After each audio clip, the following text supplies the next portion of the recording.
So, look, what were you just saying, man? You got guys like Sonny Gray, Julio Teheran on your fantasy team, but you don't know what So I was to saying do. this, and I sound like I'm complaining, like I'm being complainy, and I guess maybe I am complaining a little bit, but I'm not really complaining because, like in Major League Baseball, I believe in run differential. Like I believe if you have a good run differential, eventually your team is going to start to show wins. Like over the course of a long season, you're going to have some wins under your you're not going to go, like with the run differential that the Yankees had last year, there's no way that they weren't going to make the playoffs. That's what I'm trying to say.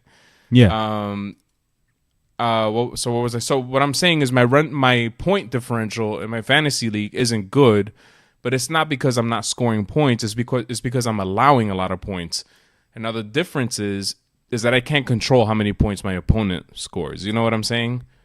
Yeah. But what I'm trying to say is that eventually, that number has to like correct itself. There's no way that I'm going to just continue to be allowing this many points every single week. And so what I was saying was that I'm also struggling because I feel like my team is good enough because I'm having a hard time deciding like if I should drop or pick up a player in through waivers and stuff. Like if you need an extra starter or something. Like I know that Sonny Gray and Julio Teheran are not, even CC Sabathia perhaps, or Julio Urias, however you say his name. You have Julio Urias. I thought LOD had him. Nah, he dropped him, and I picked. As soon as I saw him on the waiver, that's one guy I knew I had to get because. No, yeah, he's like a star in the making. I got it. He's a star in the making, and he was hyped, and then he got hurt, forgotten about, and I think he still has good stuff. So I picked him up. So I'm having a hard time deciding who to, like if I want a starter, let's say. I don't want to just drop Sonny Gray. I know that most people in our league are going to say like he sucks or whatever, but in all reality, he hasn't given me any negative points. So for what he did, the first game he gave me a negative 10, but since then he's given me a solid 17 points. Yeah, there's really no pitching this year, especially when you look at all the aces that are getting rocked, right? So there's really no pitching, especially in the beginning of the year. So keeping Sonny Gray on your team is not the worst thing. But then you can't get mad when he does shit the bed, you know? That's the problem. And that's the problem with Julio Teheran, too, is that he'll give you a game where he's going to shut out the opponent for 7 innings, but he's also going to give you a game where he's going to allow, like he did on 420, where in 4.2 innings he allowed 5 earned runs, a home run, and 7 hits, and he gave me a negative 6. You know what I mean? But by the same token, the start before that, he gave me 21 points, which is decent. So I don't, you know what I mean? Well, let me ask you something. What happened? You're in luck, Manny, because you're talking to a fantasy guru over here. Jesus Christ! So let me ask you something. Whatever happened to Faltinowitz? So he was supposed to start last week, and they decided to give him one more start in the minors, which he was doing really good in the minors, and they decided to give him one more, just in case or whatever. I guess because the Braves are struggling with their pitching, they want to make sure that this guy who is supposed to be their ace this season is ready to go. They don't want another IL situation for him. But he got killed in that start. But so he's still slated to start. He's ready to go. So he's slated to start on Saturday now. All right. Well, I'm looking at your team, and I gotta say, Fulty's coming back, but maybe you could have gotten rid of Rich Hill. I know it was a good move to keep him on your IL. Wish he had those 2 IL slots, but maybe you could have moved Fulty back into that, pick up stream another pitcher to get more points. But I'm gonna say this: you got a good thing with Boyd. You drafted him on Boyd. But you drafted him on the 25th round. Now there's a reason he was drafted on the 25th round and not earlier, because clearly nobody thought he was going to have this season. So just expect him. I think he was an unknown. Like, I'm not going to lie. I was keeping an eye on him. I'm not surprised that he dropped to 25, but I didn't know he was going to be this good so far. But I didn't expect him to be bad either, if that makes sense. Well, yeah, that's the thing. That right now you're getting production out of Matthew Boyd. You're not getting that much production out of Bumgarner. So you got to think that the two are going to balance each other out. Like, Bumgarner is going to bounce back as an elite pitcher, but I actually expect Boyd to kind of regress a little bit. Mm-hmm. And then you got Derek Rodriguez, young pitcher you don't really know. Julio Teheran and Sonny Gray, I think they're going to do more bad than good, but like I said, there's really not that much pitching. Jock Peterson to me he's never panned out to me as like a great fantasy player, even though he's killing it right now, because that's just my opinion. You can take it or leave it. Mm-hmm. Ozzy Albies, good player, but he slumped last year for a good amount of time. I don't know about Machado in his first year as a contract. I mean, I want him to do good, but you just don't even hear about him anymore. Like I hear more about Fernando Tatis Jr. Than Machado, and I hear more about Paddock, their prospect starting pitcher, than Machado. So either Machado's not producing or he's staying out of the light or whatever, and I don't really think he is producing that much as he should. Mm-hmm. So that's the thing. But that's the thing. If you look up and down my lineup, right, and my rotation, is there someone that you feel comfortable that you would feel comfortable with if this was your team dropping to pick up somebody else in the waiver wire? Kevin Kiermaier. See, here's the thing with Kiermaier. You're right. He's the one guy that I'm willing to drop to, but he was so bad last year that I feel like there has to be an overcorrection this year, and he's gonna have not a monster season. I don't think he's a 30 home run guy, but I think he could steal some bases. He'll get his share of hits. He'll give you stats in those kinds of areas. Like he already has three triples, 6 doubles. You know what I mean? Those are a lot of points. Yeah, what's good with Brandon Nimmo? Why are you Brandon Nimmo is I think he's underrated, A, and B, he gets on base a lot. He doesn't strike out that much. So in my mind, he's not gonna he may not elevate my team, but he's not gonna hurt it either. Okay, well, and I think that I have Manny Machado, Villar is a good second baseman too. Nolan Arenado, Tommy Pham he has been good so far this season. Jeff McNeil I picked up on purpose as well. I had a feeling he was going to have a breakout season. I think he's the fastest Met to reach, I think it was 100 hits or something like that. That's not saying much. It's the Mets. I have Jose Ramirez. I feel like my offense is fine. You know what I mean? Like I feel like I can go toe to toe with any team offensively. I think where my team is weak is in pitching, and I gave up Clayton Kershaw for Jose Ramirez. But Jose Ramirez, I think, is a better. But you got Fulte coming. You got Fulte coming back. All right. So if I had to make a suggestion on your team right now, I would try moving Jock Peterson now that his value is at the all-time high, and I know it's not easy because he looks like he's your highest point scorer. But if it were me, and again, you don't have to do this, and I don't want you to do this and then find out that you did the wrong decision. But if I was on control of your team, I would flip Jock Peterson for a more solid player, whether it's now I got to look at other teams. I'm just saying that's the thing. You have to think of it that way. Like no, in this case, I would flip Jock Peterson for a pitcher. Yeah, no, in an ideal world, but I know exactly what you're saying, that you have to sell high. Our team has evolved, unfortunately, and nobody's gonna fall for that shit anymore. No. What do you mean nobody's gonna fall for? It's Jock. I mean, Jock Peterson right now is at. Put it this way, he's at the season 93 points for the season. Your next highest offensive player is at 71, Jonathan Villar. Yes, and think about Tommy Pham is killing it this year. He's only at a 64. You really think Jock Peterson is this much better than all your other players? You're right. Maybe somebody's not going to fall for it, but that's why you have to group it with a Julio Teheran or a Sonny Gray and kind of, sell that. It's not, but it's not that I think that he's so much better. It's that I think that he's the highest point getter right now. But Nolan Arenado is going to come around. There's no way in hell that he's going to continue to have the kind of season he's having in fantasy. But real quick, if you look at the averages, he's averaging 3 points a game. That is a Nolan Arenado. He's better than 3 points a game, but that's a solid all-star player right there. Oh yeah, you're getting an average of 3 points a game, but he hasn't had that like big game yet. He only has 3 home runs on the season, 2 doubles. You know what I mean? He hasn't carried the team in a week. Like you need in a fantasy league, you need one of your stars to explode. You know what I mean? Like, but I've just had solid, consistent play from my players. None of them have exploded. I haven't had a single player who's had a monster week yet.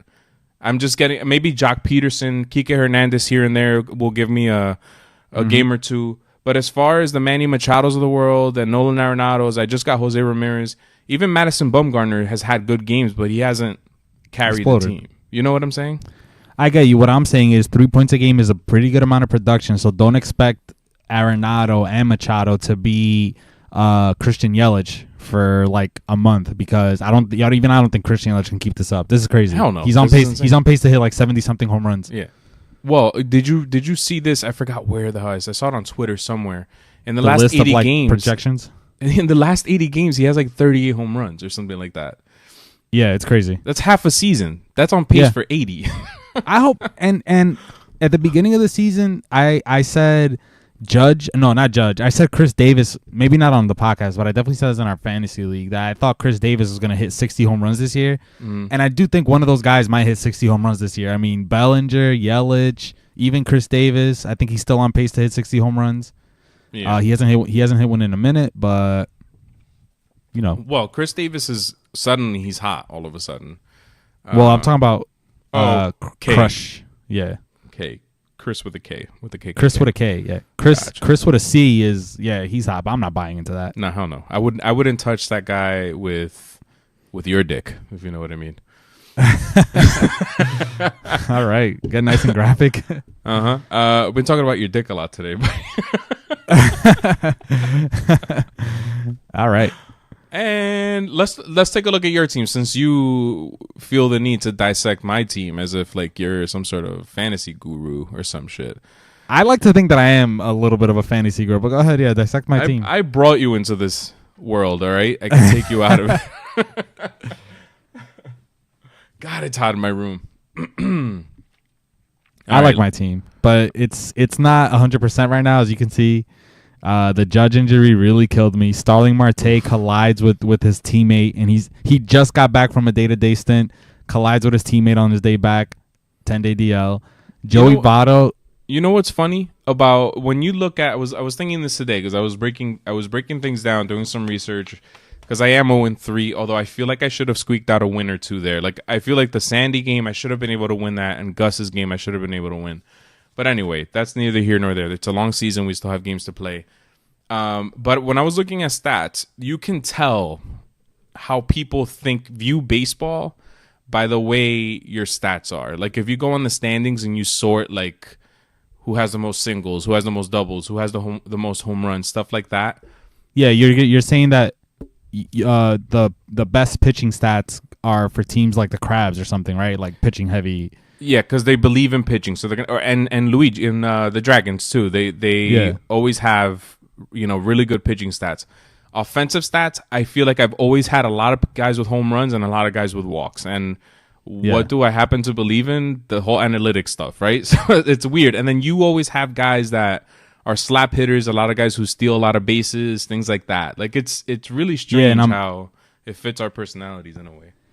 Yeah, and I always believe that you have to carry at least 3 relief pitchers. Which I think All Caps believes a similar strategy. But yeah, there's no one right way to win in this league. Obviously, you have to have stars in your team, but there's no one right way to lead. And I need people to stop looking at how many points I've put up, because if the opponents that I were facing did more in the week, it would have forced me to stream pitchers as everybody else does. So I didn't do that because I was like, I'm not going to risk that this guy's going to get rocked today. Yeah. So bottom line is that I'm 3-0, and this week is going to be kind of tough for me because, like I said, I got hit with some injuries, and I'm already starting off the day. I think I only have 6 players going. All my relief pitchers pitched yesterday, I think.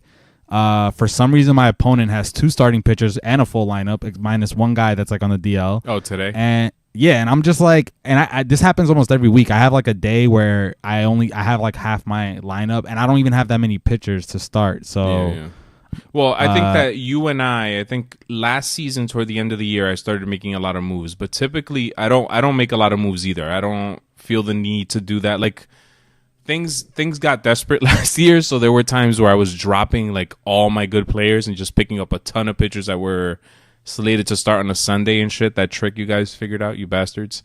And how long do you want this episode to be? Because I could break down everything that you just accused me of right there, or accused of us. I don't want to spend another 15 minutes on that. No. Right? I've dedicated way too much time on that topic. We'll wrap this up in a minute, but I'm just saying, you're absolutely right. I'm not. So when I made my comment this morning, I woke up and I saw that I had lost the game and CT won his game, and I was like, what the fuck? Like CT doesn't give up. His team, or not his team, his opponents don't score any runs against him, but my opponents like show up all of a sudden when they're against me.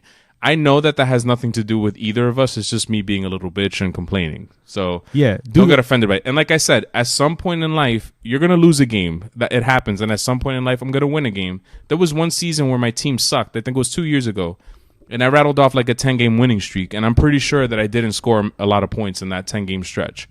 It just happened that I got on a lucky streak combined with some good moves that I made. And it just happened that way. But well, you got a good team, man.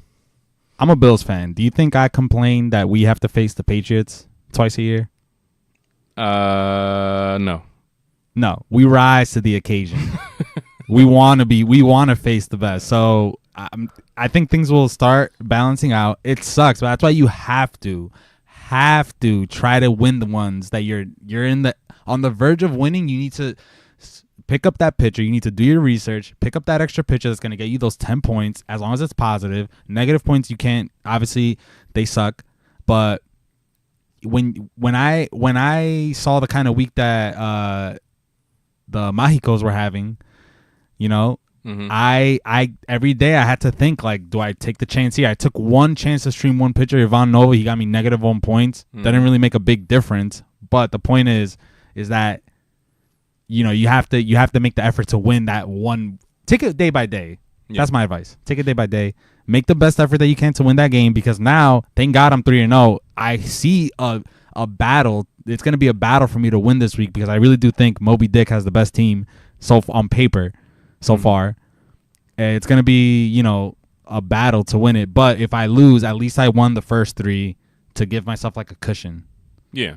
No, and the same here, and that's kind of how I started with this thing, was that I'm afraid to drop some of my guys, because I feel like, yes, they're not the best players in the sport, but they're not going to hurt me as bad as some other players have. And I picked up Mark Fires, run of the mill pick. I believe they were playing in Oakland, that has big foul territory. He was doing good through 2 innings, and all of a sudden he exploded and gave me a -12. And that was, you know, that's one of the first pickups that I've made for a starting pitcher, and it bit me in the ass. Yeah. And then as far as Fulte and with Rich Hill, I picked up Rich Hill, believe it or not, and I put him on the IL after I traded away Clayton Kershaw, because he is a decent pitcher, and when he comes back, I don't believe that he's the kind of pitcher that's going to consistently give you negative points. So I kind of believe in him, so I'm going to keep him there. Yeah. And yeah, I think we spent too much time on fantasy, man. Let's start the episode. Let's just start the episode.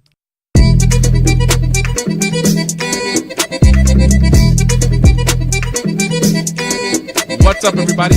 It's the Welcome to the Show podcast, brought to you by Audible. Go to audibletrial.com/welcome to the show to get a free audiobook download and a 30-day free trial. That's audibletrial.com/welcome to the show.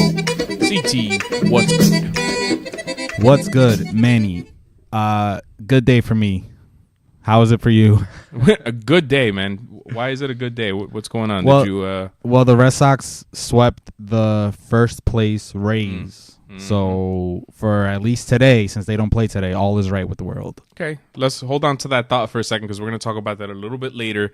I just want to let everyone know that on Thursday, Nick Francona will join us to discuss Nick Francona. Basically, we're going to talk about Nick Francona, growing up, you know, son of Terry Francona, joining the Marines, serving our country, working for the Dodgers and working for the Mets, and then what he's up to now. So look out for that episode. Nick Francona will be here on Thursday.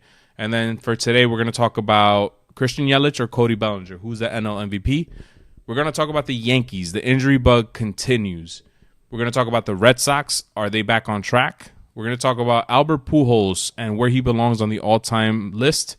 And we're also going to discuss some recent news that came out that Porter Fisher had kind of hinted at in our last interview. It's a story that isn't being talked about that much, so we want to make sure we give that some time, because you know, we want to be the kind of podcast that informs you on what's actually going on, and not bullshit around the issues. So Word. Since you mentioned the CT, let's just stick with the Red Sox real quick. The Red Sox swept the first place Rays for riding a 4-game losing streak. They're coming back home. They were supposed to play today, Monday, but instead there's going to be a doubleheader on Tuesday, and that's the start of a 10-game stretch in which they're going to face the Tigers, the Rays, and the A's. The A's, by the way, are riding a losing. Is it the A's? Yeah, the A's are also riding a losing streak. They lost to the Toronto Blue Jays this weekend. Could this be an opportunity for the Red Sox to get back on track? What do you think, CT? Yeah, as long as they, I mean, obviously it starts with Chris Sale. He was supposed to start today. This, to me, this is make or break for Chris Sale, man. Like, the team just came off a sweep, a great sweep, by the way, and those games weren't easy as well. And they came down to the wire. But Chris Sale, for me, like this, he needs to get it done in this next start, or I definitely can see him having a bad start and the Red Sox sending him to the IL for 10 days because even if there's nothing wrong with him, I know organizations do this. They send their player to the IL after like a bad couple of starts just to, they come up with some bullshit. I have some soreness in my shoulder or whatever. But for me, Chris Sale needs to get it done here because enough is enough already. Your velocity's back, according to the last start. Your velocity's back. And it's the Tigers. Man up. Don't fuck this up.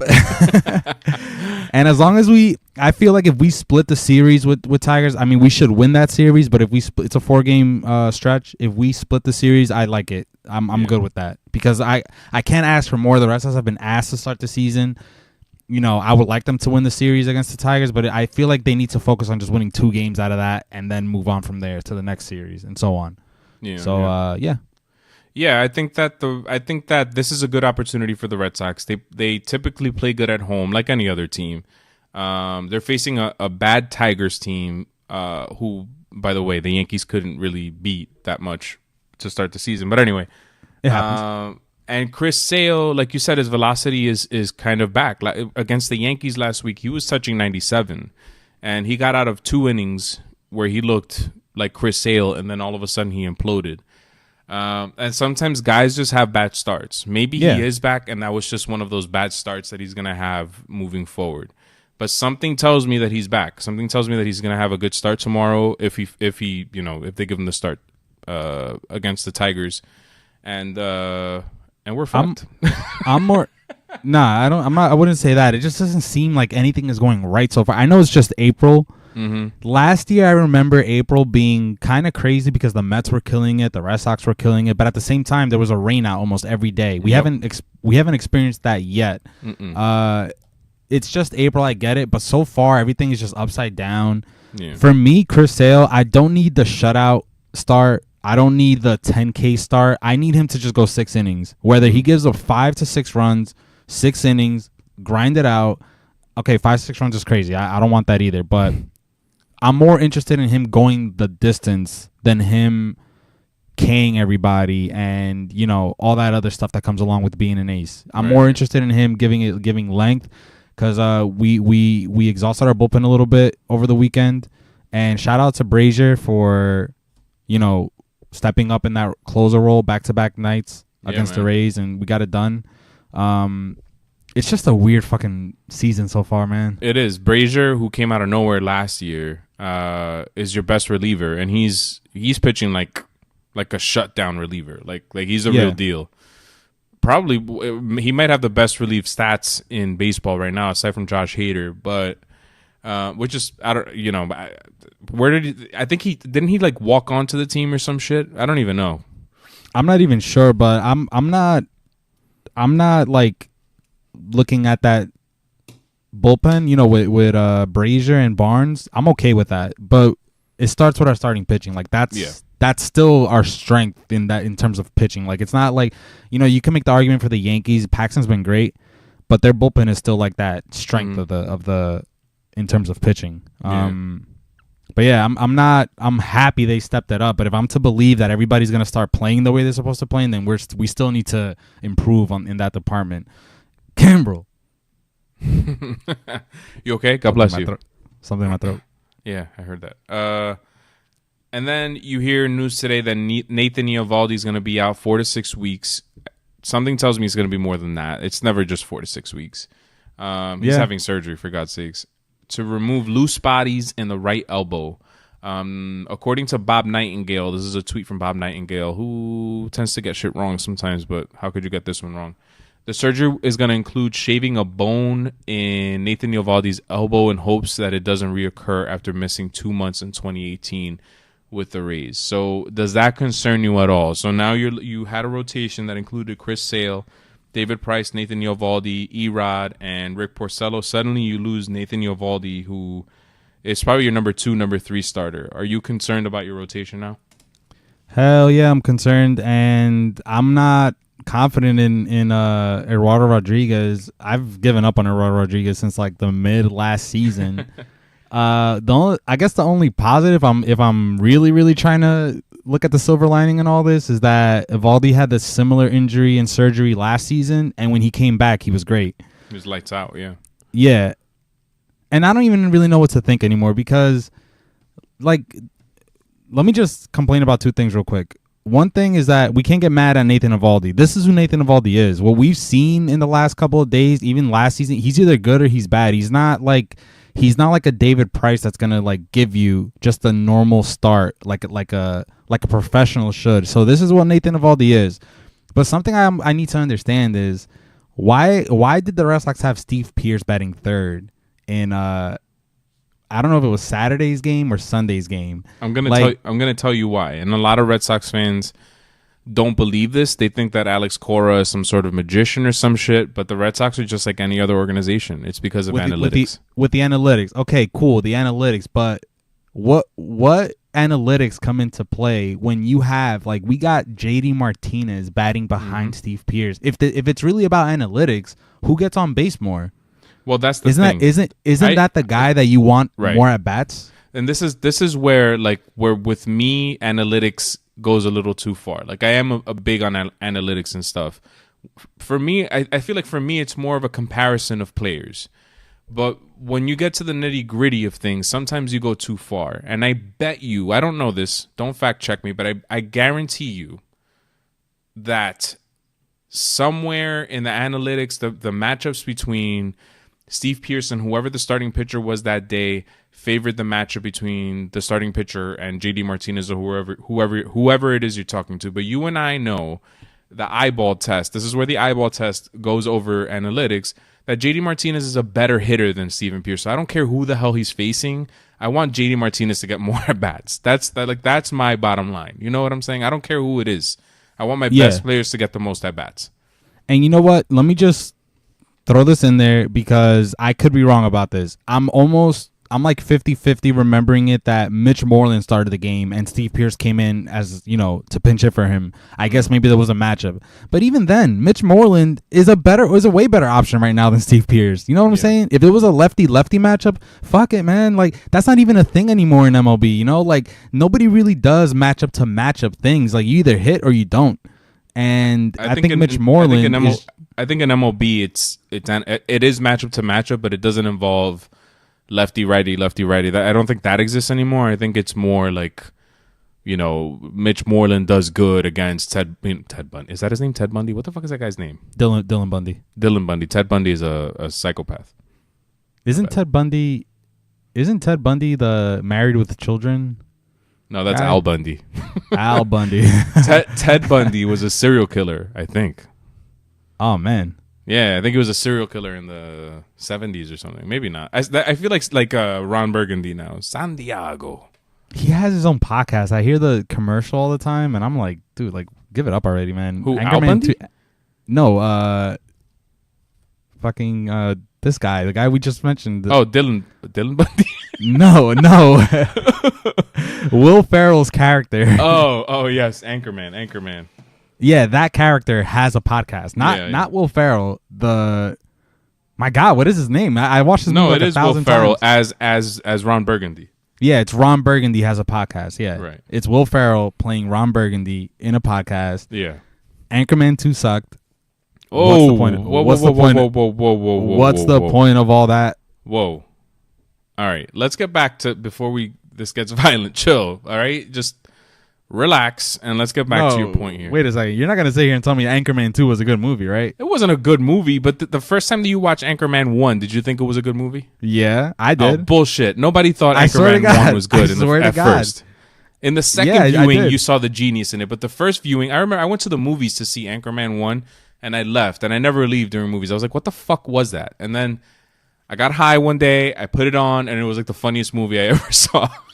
No, I've never watched Anchorman high, but I thought Anchorman was funny the first time, and every other 10 times that I've seen it. That was before Steve Carell even had like a career, I think. Yeah, he was in Bruce Almighty. He was like Bruce's rival or some shit. Anyways, I thought it was a good movie. You didn't. Agree to disagree. No, I think Anchorman is a classic now. I could watch that any time, but the first time I watched it, I didn't like it. And it was the same thing with Anchorman 2. I was like, what the fuck? What? Like, this movie's so stupid. And then I rewatched it, and I was cracking up half the time. Well, I think it's that kind of movie. Well, I thought Anchorman 1 was funny the first time, and I continued to watch it. And anytime it's on TV, I watch it. I thought Anchorman 2 was bad, and I have not rewatched it. So what I'm going to do for you is I'm going to rewatch it. Thank you. All right. Rewatch it. Especially the scene where they put the car on autopilot and they think that it can actually drive on autopilot, and they all sit in the back of the car. You don't remember that? No, that's how bad I thought that movie. I only remember like the battle royale and Will Smith comes out of nowhere. Yeah, and then the ghost of like Hugh Grant or something comes out, and that's such a dumb movie. I literally started crying when they put it on autopilot and everybody just left. Like, they thought that the car could just drive itself, literally. And yeah, I don't know why. I thought that was funny.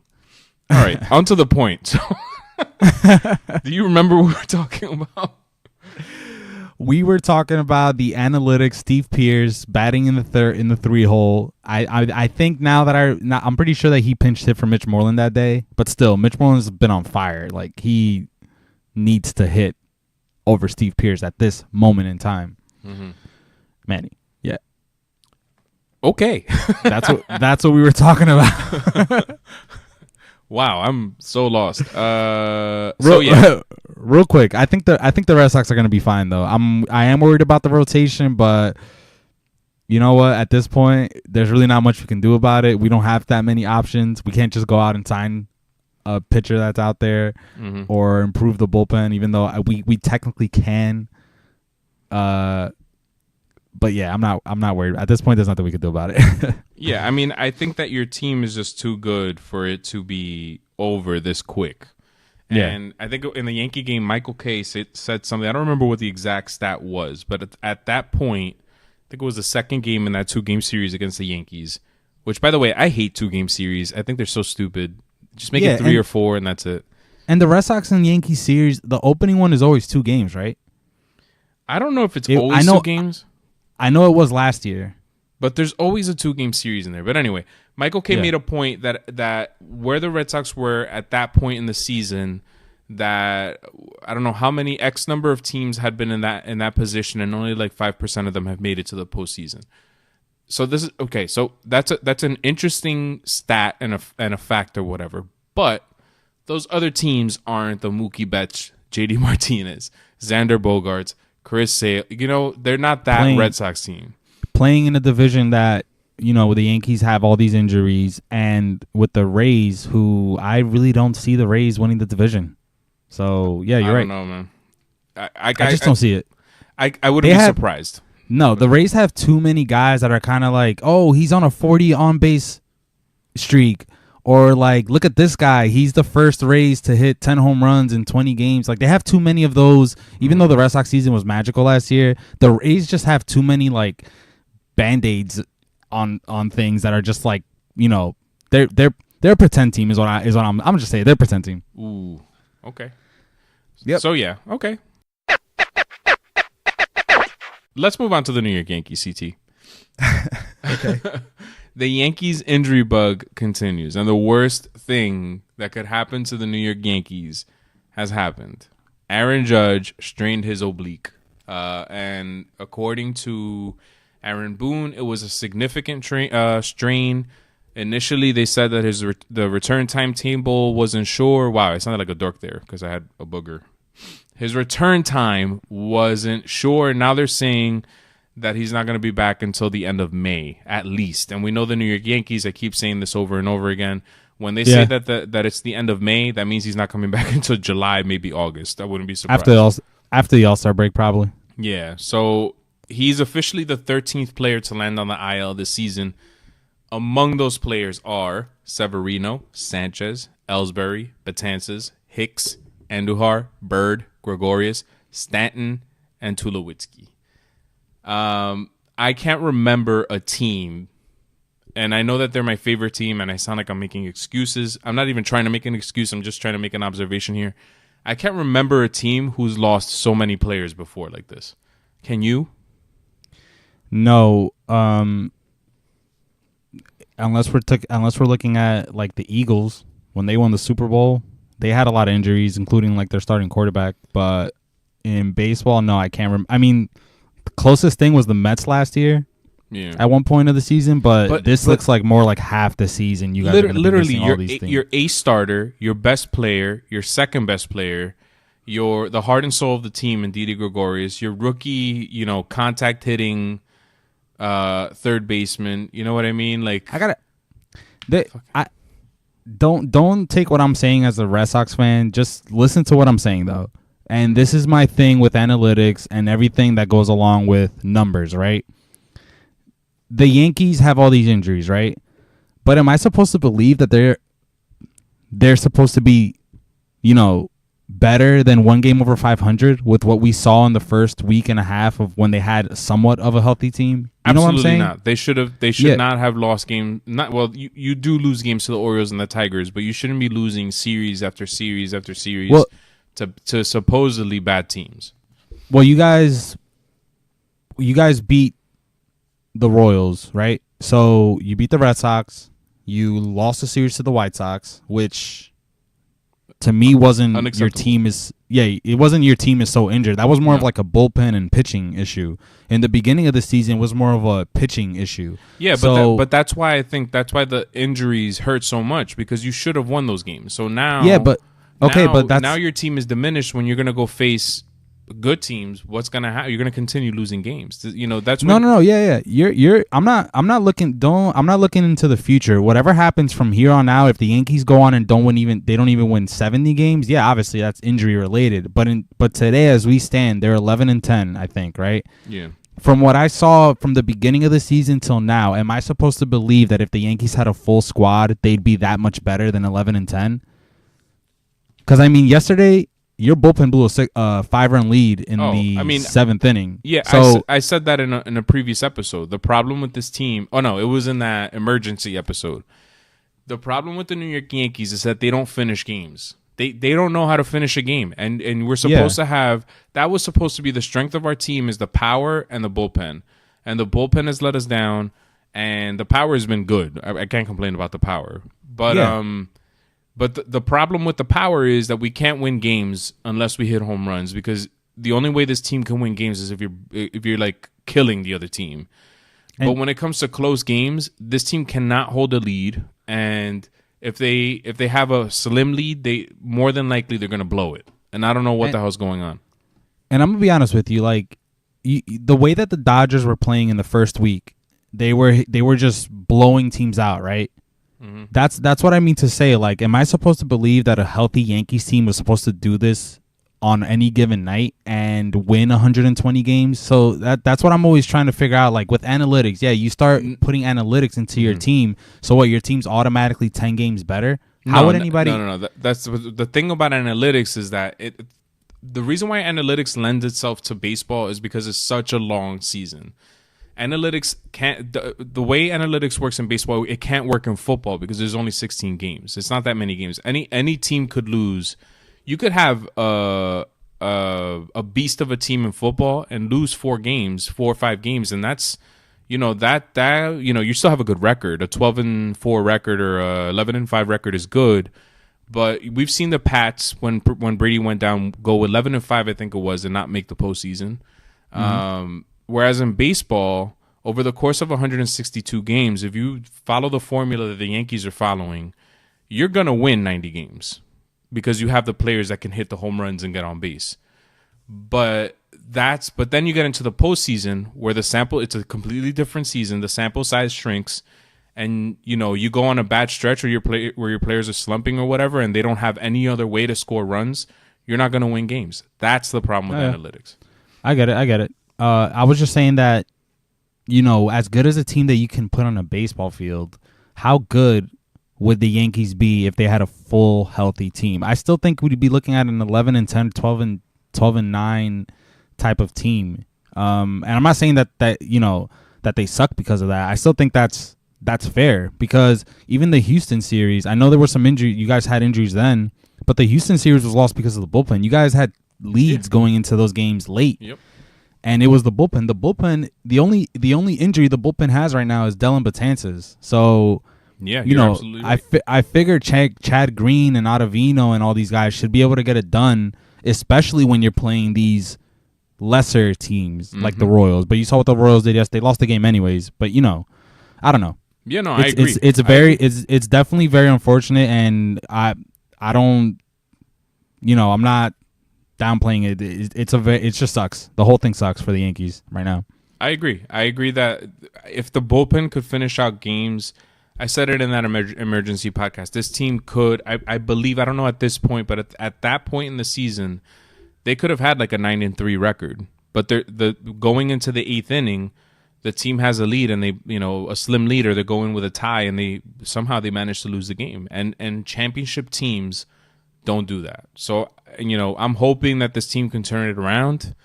And if we make it to the postseason, hopefully, I think that we still will, because Gary Sanchez is going to be coming back soon. Giancarlo Stanton was only supposed to miss 10 days. It's been over 2 weeks now.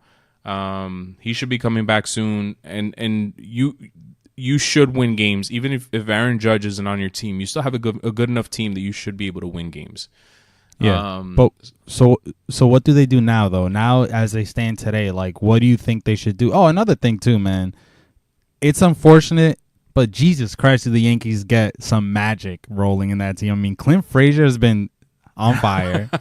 DJ LeMahieu's solid. Yeah. Oh, by the way, all the naysayers for DJ LeMahieu, this isn't an underdog shit or whatever. The whole Coors Field advantage, he's just fine playing outside of Coors Field. He's been probably our most solid player, like consistent player. Yeah. That's all I have to say. I was gonna say something about Luke Voigt, but you already know how that goes, man. I think that guy is just like riding that wave right now. You think? I mean, he hasn't been that good this year. He just seems to always hit a home run when you guys need it. Mm. He's like Raul Ibanez in that one year. That you guys had him. Remember that? Raul Ibanez. That was the year that they benched A-Rod when he came back, and they went to the postseason, I believe. Yeah, they did. They went game. And they benched A-Rod for Ibanez in the 9th, and he hit a game-tying home run. And then he came up again like in the 10th or the 11th and hit the game-winning home run. That shit was epic. Yeah. And then we lost. Yeah. Okay. That's how that story goes. That's how that story goes.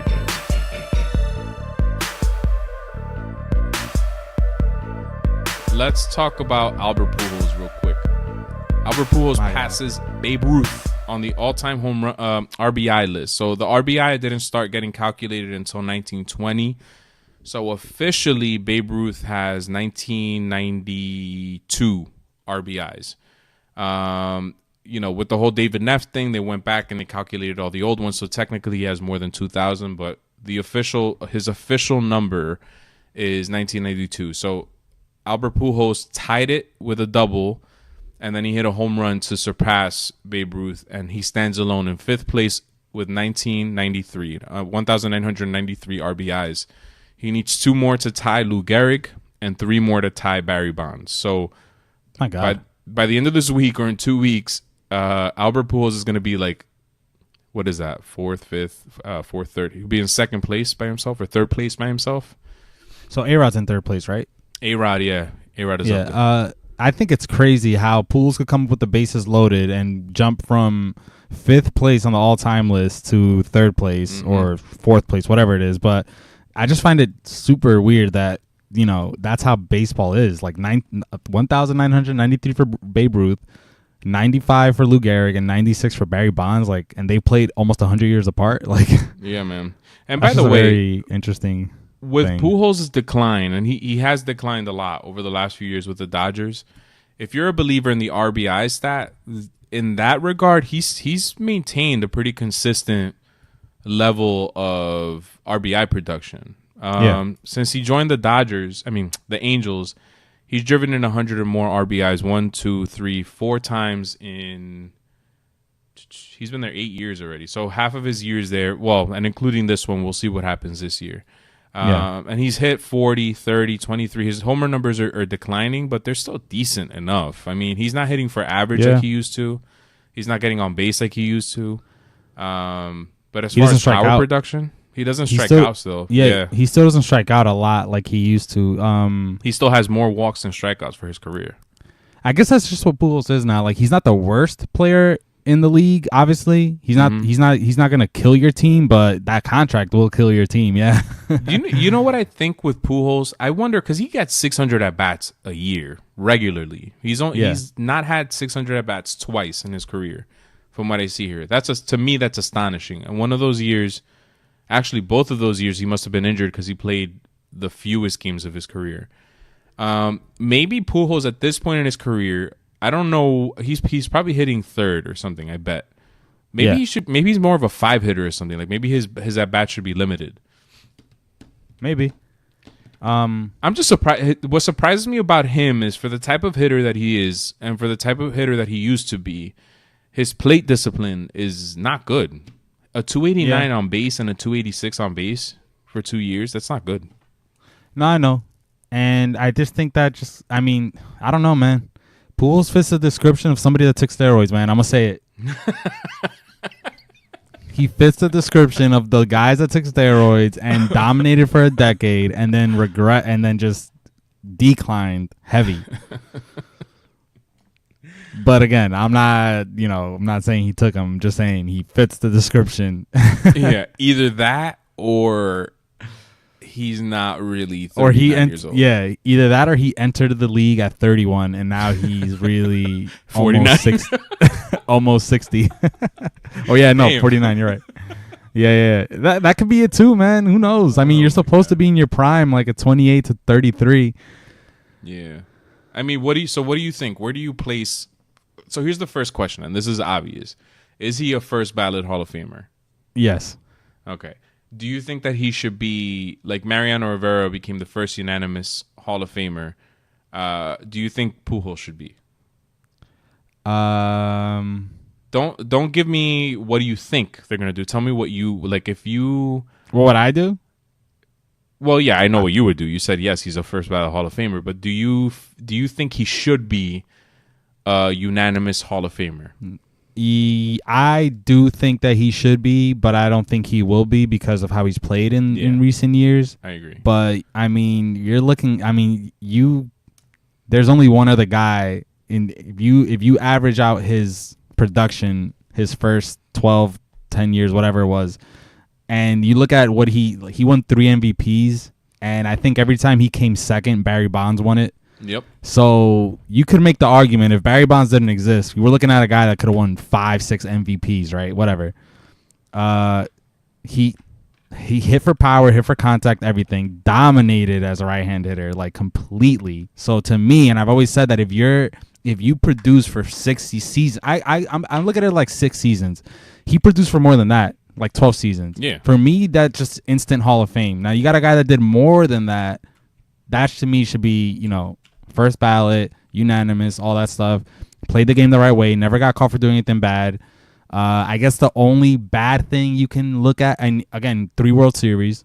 The only bad thing that you can attach to Pujols' name is that he took a contract for more money when he could have stayed with the Cardinals for a lot of money still, but decided to take more money. That's like the only bad thing, I guess, if you look at that as a bad thing.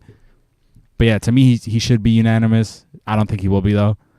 Yeah, no, for me, my rationale with the Hall of Fame is that if you're a Hall of Fame player, you should be a Hall of Fame player. Like, there shouldn't be this whole, like, waiting around, first ballot, second ballot bullshit. Like, if you're a Hall of Fame player, which Albert Pujols clearly is, in his time in St. Louis, He has a 1037 OPS. He hit 30 or more home runs in each of his seasons with St. Louis. Well, let's break it down this way. He hit 30 or more home runs in his first. How many years is that? 8 plus 2 is 10. His first 10 seasons. He had 100 or more RBIs every single season of his career except for 4. Mm-hmm. He's a there's no question that he's a Hall of Famer. So I think he should be unanimous, but I agree with you. There's going to be some idiot voter out there that's going to take it away from him.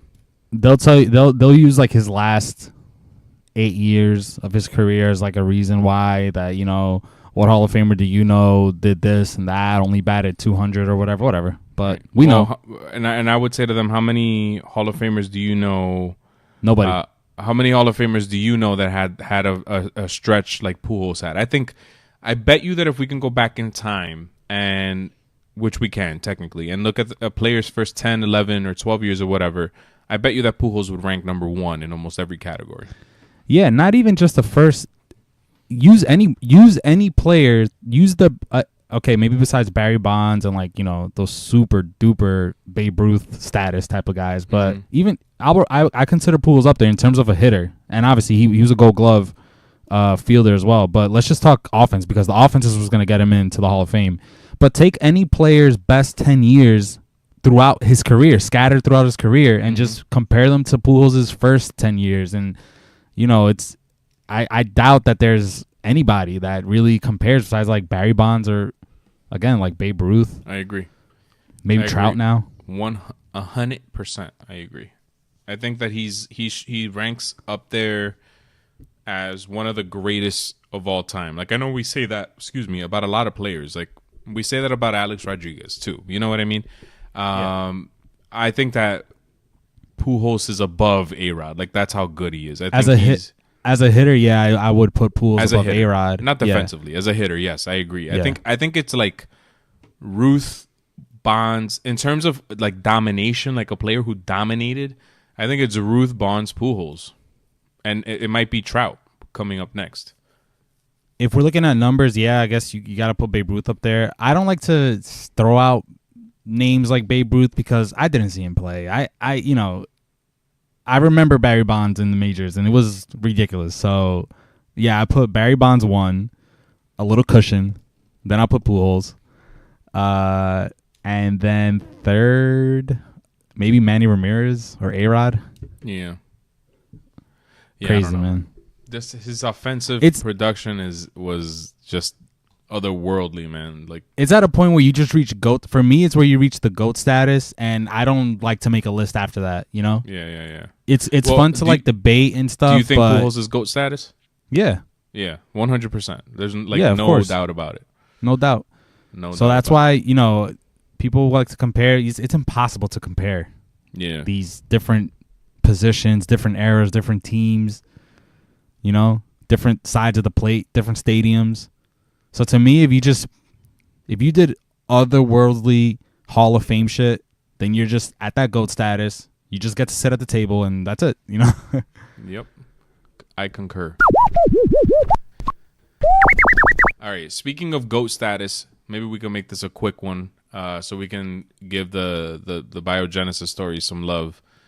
Okay. Cody Bellinger is on another planet right now, and so is Christian Yelich. And this weekend, you had probably one of the best moments of the year. I bet you that at the end of the season, it'll still be like one of the things that people talk about.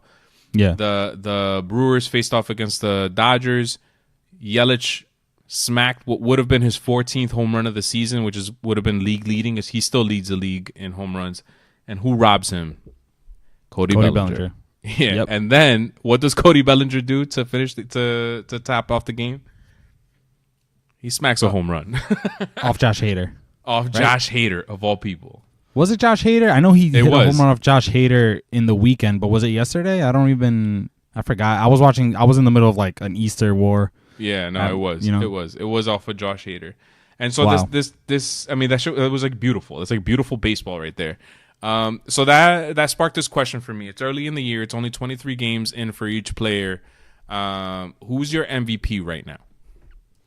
I'm giving it to Christian Yelich. Okay. I know Bellinger. I'm looking at the numbers. Bellinger looks like to have the more outstanding averages.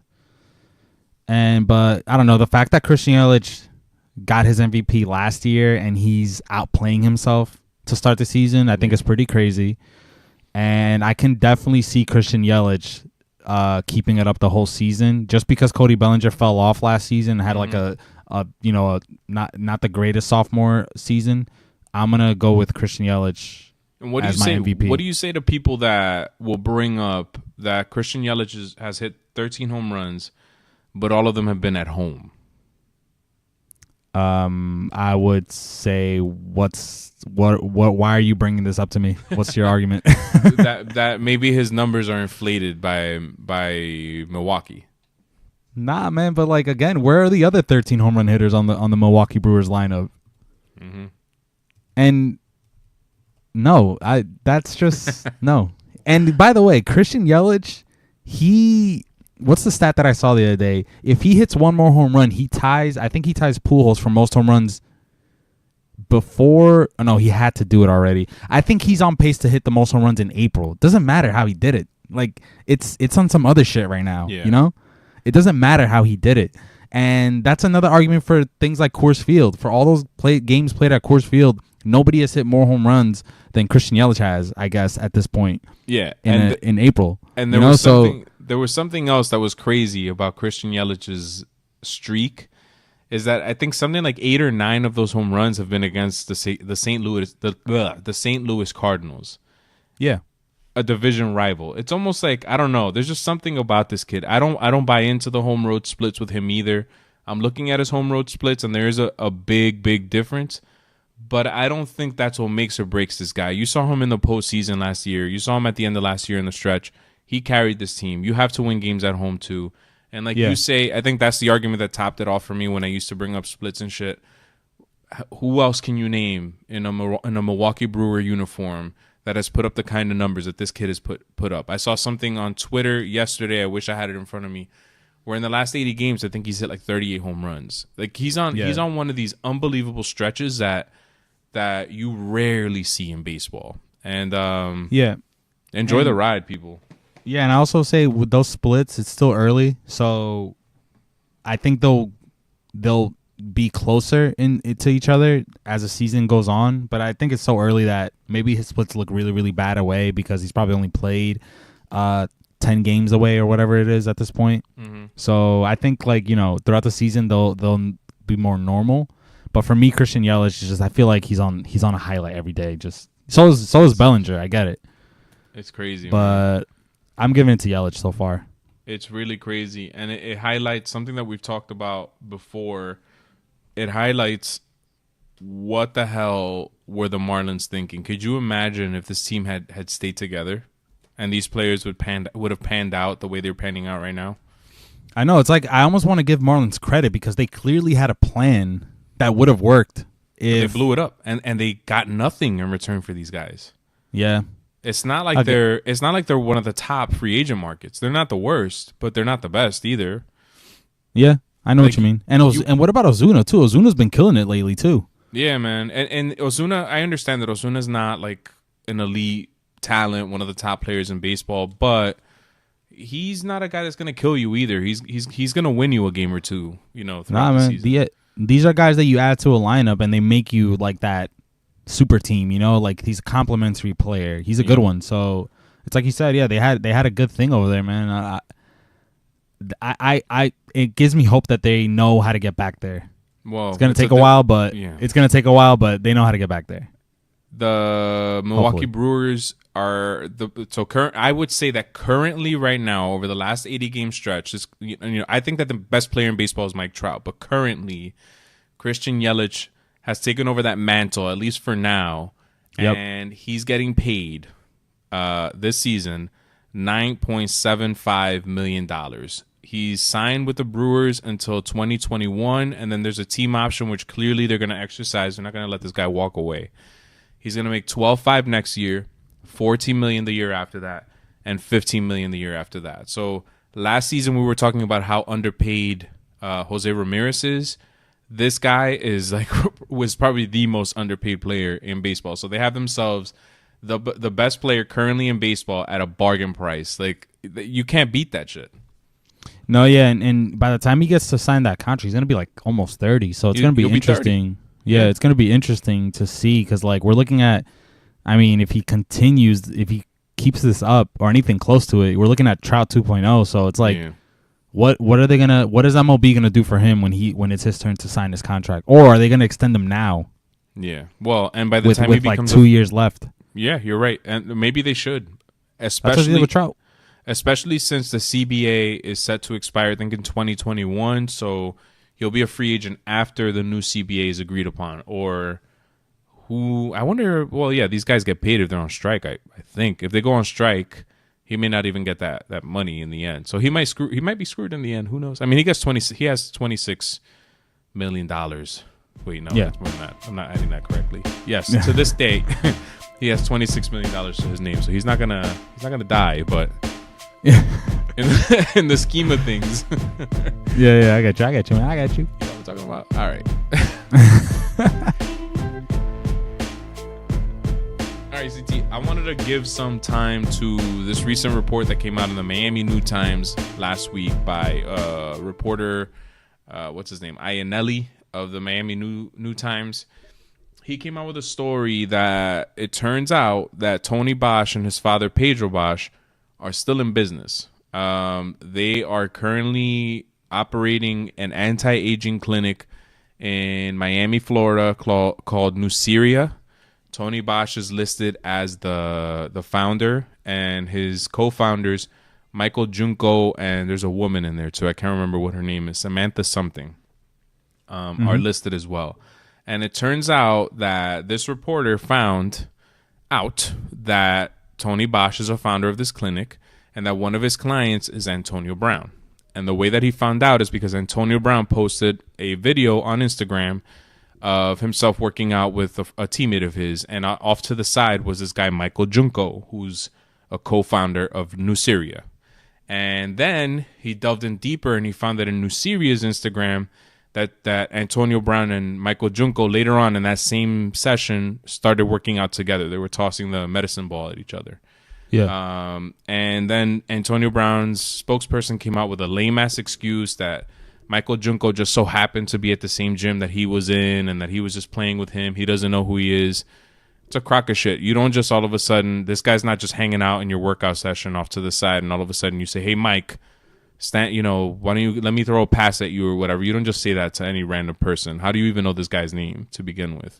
And most importantly, why the fuck is Tony Bosch back in business doing the same thing? Like, at this point, I'm just convinced that like in the celebrity world, you hit a certain point and everybody is involved in some illegal shit because there's money in that, you know? Tony Bosch was making all this money. Why would he quit? But why are they allowing this guy to operate anti-aging clinics? He operated, so the Manny Ramirez story happened, and it gets washed away by Michael Jackson's death. Biogensis explodes. He goes to jail. And apparently, according to that story, he filed the papers to run this operation while in prison. Like, why is he? You know what I mean? Like, if you're a police officer and you shoot somebody unjustifiably, you get your badge taken away. You don't get to do the same job. You know what I mean? Like, yeah, but he only got busted because Porter Fisher got his hands on evidence. But had that never happened, you know what? Why would he have? He was injecting kids, so it's like You're right. How is he allowed to do this? Well, I think it's because he probably has a very good legal team now, maybe, and he has the money to pay off the right people to keep it under wraps. There's just illegal shit going on anywhere. Like I'm not surprised that he's continued to do this as long as there's money to be made. If there's a group of people that want your product, you'll find a way to do it. You know, that's like the least thing that I expect from him. And you have to wonder. I agree that players and athletes who are millionaires, by the way, are going to find a way to gain an advantage. And I said this to Porter. I don't know if I said this during the interview or if it was in a side conversation. I said to him, in all honesty, if you want my honest opinion about performance enhancing drugs, I think that players should be allowed to take it as long as they're under the supervision of a professional doctor. The league knows about it. Everybody's aware, because what we're doing right now is not working either. We don't know who's juicing. We don't know who's not juicing. We're singling out specific players when at the same time, in that same interview with Porter Fisher, he acknowledged to us that there were other players on that list. So why is Alex Rodriguez being singled out? Why is Ryan Braun being singled out? And the other 13 players, Bartolo Colon, there's other players involved. Everybody's juicing. In my mind, you're juicing. Everybody's cheating. So at the end of the day, it's a leveled playing field. So I just think that I don't know.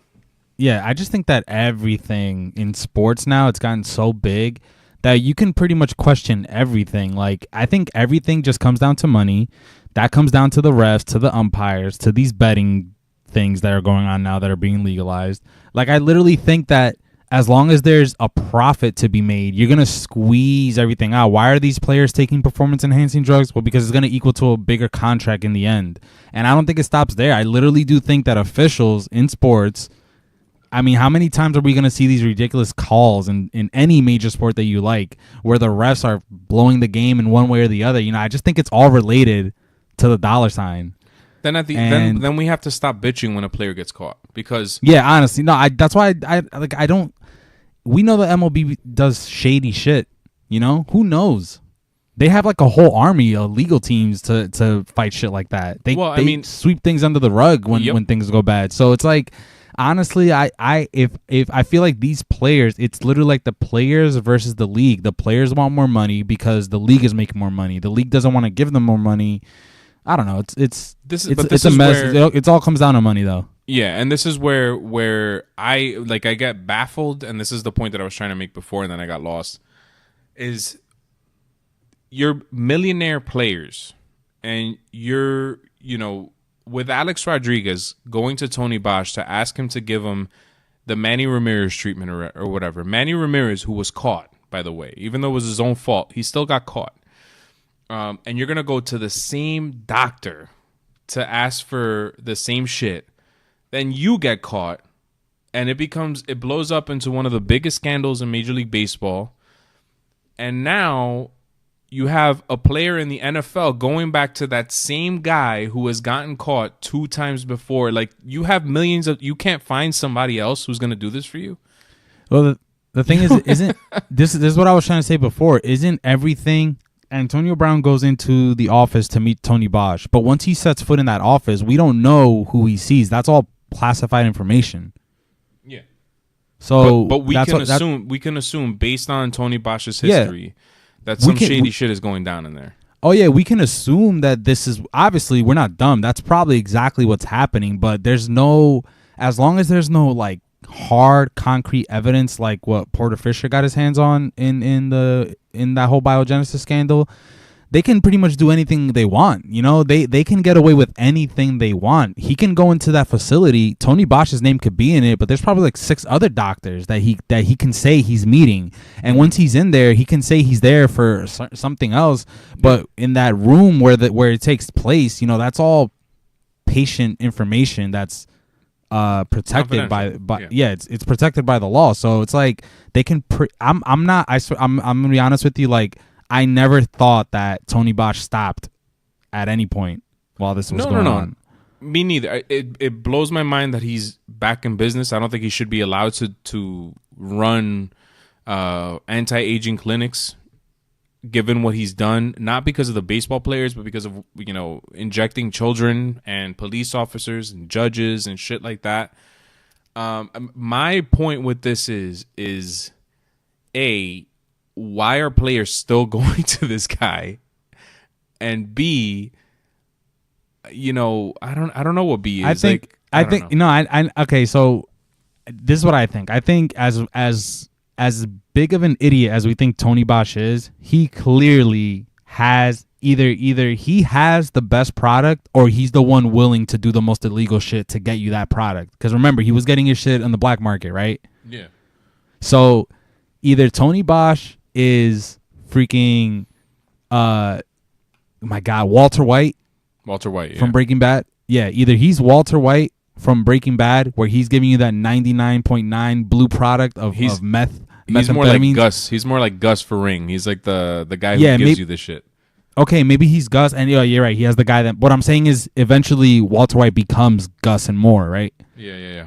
So either Tony Bosch is like this, the only guy that's willing to stick his neck out and do all this illegal shit, as long as he's getting paid, or his product is that good. Because you're right. Why would a professional athlete whose life is under a microscope involve himself in such a thing? The only explanation I have is that Tony Bosch is doing something that other people aren't willing to do, and or his notebooks have the correct dosages of testosterone that someone needs, or whatever it is. Yeah. But there's a reason, man. There's a reason. I don't like to think that these guys are that dumb. Yeah, I don't know, man. And then what blows my mind more is that the story comes out in the Miami New Times, and I'm searching for it to see if anybody's talking about it. Nobody's really talking about it. Like it's like nobody gives a shit. No, not with football players. And the problem is not that nobody gives a shit, because I just told you that I don't care that these guys are using performance enhancers. It's that it's like selective. I don't know what the phrase is, but you're selective in who you want to criticize, but you let other people get away with shit. Like, I don't want to continue to make A-Rod to be some sort of sacrificial lamb or some shit. Like he's Jesus Christ. He's not. Like, he did some shady shit. He doesn't deserve to be forgiven for the shit he did, throwing his players under the bus, this and that. But when you look at the game that was being played at the time, he was being singled out. So why wouldn't he make a fool out of himself, pounding his chest, go on Mike Francesa's show to try to protect himself? Because he can't go out there and say, yes, I did this shit, but why are you singling me out? He's protecting himself. So the only thing he can't say is, why should I serve a day of this sentence if there's other players on that list and we're not talking about them? Like, what? This isn't fair. You know what I'm saying? Like, no, it's the way I look at it is that it's like the media controls, or they try to, and I think because of social media now, it's not as easy to do.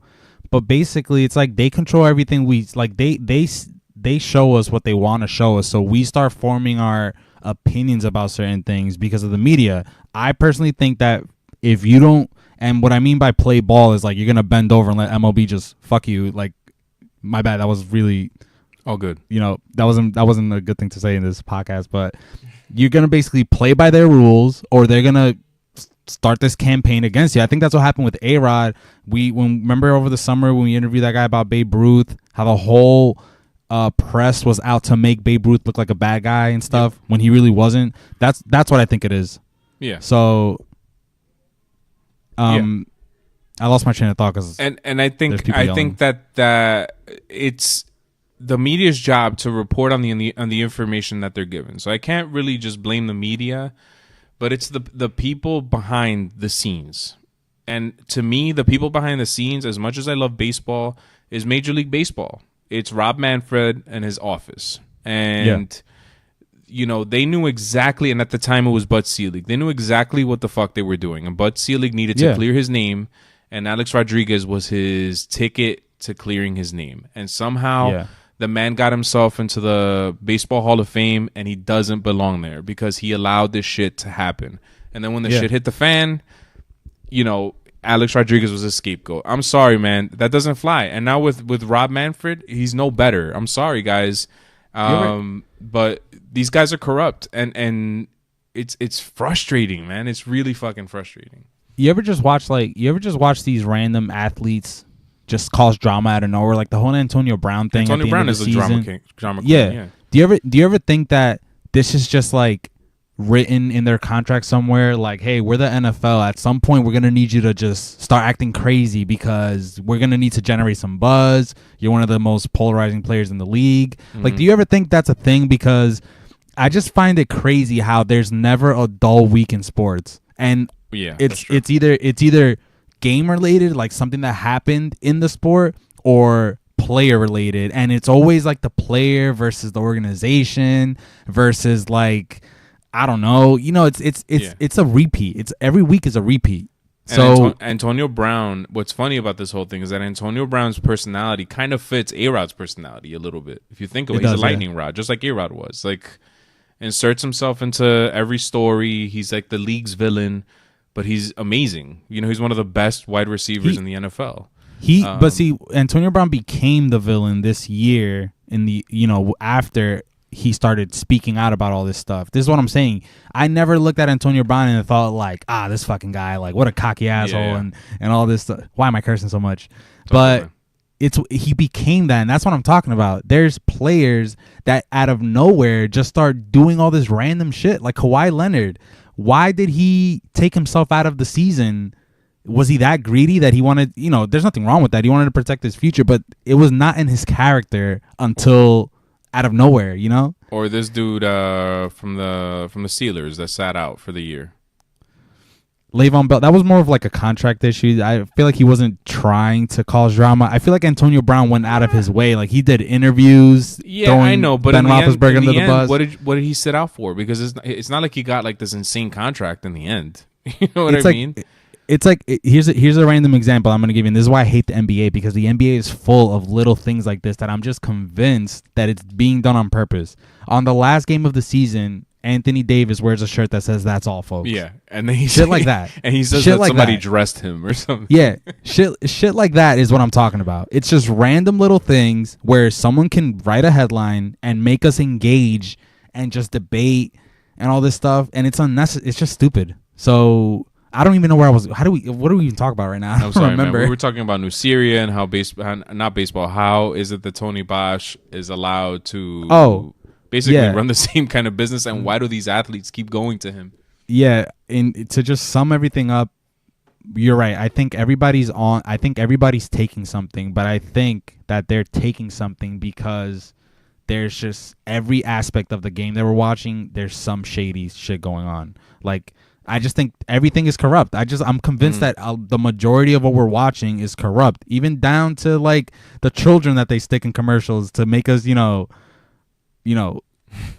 feel teary-eyed or whatever. I don't know.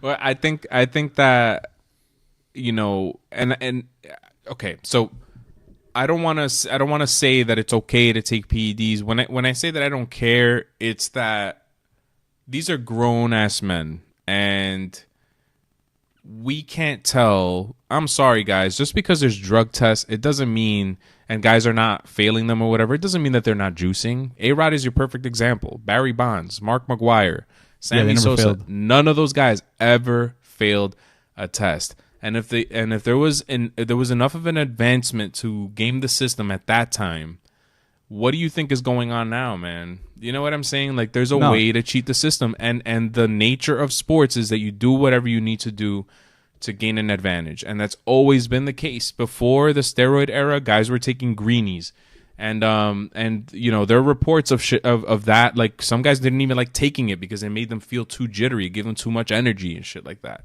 So why all of a sudden do we make a big deal out of this shit when in the past we couldn't give two shits? And now we're kind of back to that. We're kind of to the point where we don't give two shits. So I guess that my frustration is, and I'm sorry that I keep talking. No, go ahead. My bad. My frustration is the selective outrage that we keep seeing from the media, from Major League Baseball, and from their fans.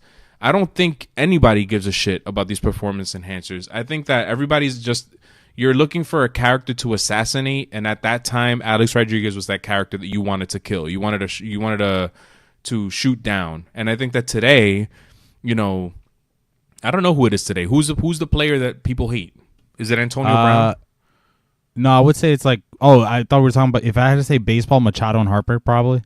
Yeah, Machado and Harper. In football, Antonio Brown's a good one because Antonio Brown's a good one for people to hate on because he started throwing his teammates under the bus, but not that there's anything wrong with that. It's just that you're with that organization for 6 years. I don't know that much about his career, but you're with that team for all those years, and out of nowhere you just start ripping the team for all this random shit after they made you or at least you performed as a Hall of Fame type of player on that team. I don't know. That's football.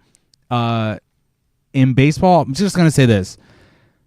You're right. If these guys in the 90s and early 2000s were getting away with it, like I have to believe that today not only is the method cleaner, but you're not getting the bloated bodies that you would have gotten in the 90s. You're instead going to just get you're just going to get that denser muscle or whatever. And if you notice, every year we have to, and this is the media again, because I also don't believe this 100%, but every year we talk about athletes pushing the limits and becoming bigger and stronger and faster. I swear to God, I really don't believe, I don't buy into that 100%. If they want us to believe that 90% of the athletes now are that much more advanced than 10 years ago, no, I don't believe it. I would say maybe like 5%. And I'm talking about guys like Aaron Judge. But again, with those athletes that are bigger, stronger, and faster, what's happening? More injuries, and more injuries is the only argument I had to add to that. That's like the one thing. Injuries were tied to steroids all those years. So like, I think there's some connection there. I don't know. And again, I don't think humans are meant to throw 104 like Jordan Hicks back to back pitches. I don't think they were meant to do that. So, and by the way, I do think there is some performance enhancing going on. I do too. And by the way, there's a legal way that you can do it in Major League Baseball. You can get and every sport you can get a therapeutic exemption, which then they'll allow you in certain instances to take insulin, to take testosterone, things like that. There have been rumors out there, I don't want to throw people under the bus or anything, that certain players do have therapeutic exceptions, or whatever they're called, exemptions, and that they are considered some of the greatest players of all time. Hint, hint. Okay, we should definitely talk about what you're describing. You're describing that there's a loophole. That came out weird out of my mouth. Yeah, and Alex. By the way, if you look this up, Alex Rodriguez used that loophole. Maybe he actually needed what they give him the exemption for when he played. And this is going to be a long ass episode. But we're going to keep going. Okay. He got an exemption. I believe it was for testosterone. So there was a point where he was allowed to use it per baseball. But again, why do we know that Alex Rodriguez was on that list? Why have we heard anything from? You mentioned Jordan Hicks throwing 104 miles an hour. Does he have a therapeutic exemption? Does Mike Trout? Does Christian Yelich? I understand there's HIPAA laws and you're not supposed to expose these things, but this is what I'm talking about with the selective outreach. How did we find out that A-Rod had it, but we can't? You know what I'm saying? Like, who's leaking this shit? Like, how am I hearing these rumors? That's I don't know, but if you let everybody take it, I mean control though, like control it. Don't let these guys control it, kill themselves. But if everybody took it, wouldn't we still look at the best product out there? And especially in Major League Baseball, where you're playing 162 games. The thing with steroids is, guys, if you looked at my body, I don't take steroids. You would see that from the moment you saw me. I don't remember the last time I lifted a pair of weights. I'm out of shape. But if you inject yourself with steroids, it doesn't mean that it's going to work like Popeye, like you just popped a can of spinach and you got all these muscles all of a sudden. That's not how it works. It involves working out every day. It involves staying on a good diet. And you know what else it does? It makes you perform at a better level. Isn't that what we want to see? So as long as it's done in a responsible way, and it's overseen by a doctor, and perhaps you need to get approved by Major League Baseball, then allow it to happen and just cut the bullshit already. Yeah, this whole thing is just so complicated. I don't even know where I stand in the whole thing anymore. All I know is that I'm good with A-Rod taking it. I'm good with Barry Bonds taking it. I'm probably good with the best player in baseball today taking it. If the best player in baseball came out today and said, yeah, I was on steroids this whole time, I'm good with that. But I don't know how far that goes. If I find out that everybody was taking it, then I might be like, damn, I really did not stand a chance because I didn't take steroids. Yeah. Is how I'm looking at it. And that can do a lot to a kid. I'm not going to lie. Yeah, I'll agree with that. So this whole thing it's a fucking mess. I don't know where I stand in it. I'm sorry. Yeah. The money has ruined everything is what I think. Yeah, absolutely. Absolutely. So I just want baseball and professional sports to cut the bullshit. That's all, And I think that I understand HIPAA laws and shit like that, but if a player has to take something for some reason, you make millions of dollars, maybe it needs to be put out there. Maybe that should be like on your stat sheet or some shit. I don't know. We know everything else about these players. Yeah. We know every split under the sun, how they play when it's drizzling outside or when a fan in the first row is wearing a black shirt. Every freaking split under the sun. So why not inform us on this? Just cut the bullshit. That's all. Yeah. Yep. Wow. What an episode. I agree.